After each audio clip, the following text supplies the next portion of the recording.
condicions que se li havien posat. Catalunya està registrant uns nivells de pol·len de rècord. No es veien des de feia pràcticament 30 anys. I els al·lèrgics ho estan patint per partida doble, també perquè els símptomes es podrien confondre amb els de la Covid. L'Alícia torna a l'hospital per vacunar-se. És al·lèrgica al pol·len de plataner i necessita la vacuna per reduir la picor, però sobretot la tos i els esternuts. Un autèntic tràngol en temps de mascaretes i distància física. Lo estoy pasando mal porque la gente no sabe lo que tienes y cuando te entra la tos, en que vas con mascarilla y te pones el brazo, me han llegado a mirar malamente en una cola del PET. Els estornudos a vegades se senten malament perquè la gent es gira a la cua del supermercat quan senten que algú estornuda.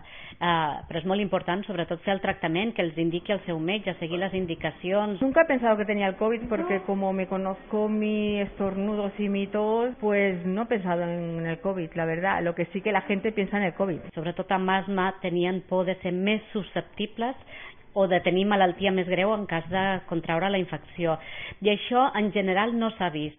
La pluja i les temperatures altes des del mes de gener han estat el combustible per a una temporada al·lèrgica dura, amb nivells de pol·len que no es veien des del 1994. Les pol·linitzacions en general són molt fortes i aquest és una mica el problema que hi pot haver-hi, que els al·lèrgics els hi duri més l'al·lèrgia i que gent que no ho havia sigut mai, potser aquest any es manifesti. La verdor d'aquests dies a Catalunya té un preu. El pol·len està en nivells de rècord i el confinament pel coronavirus n'ha acabat augmentant la quantitat.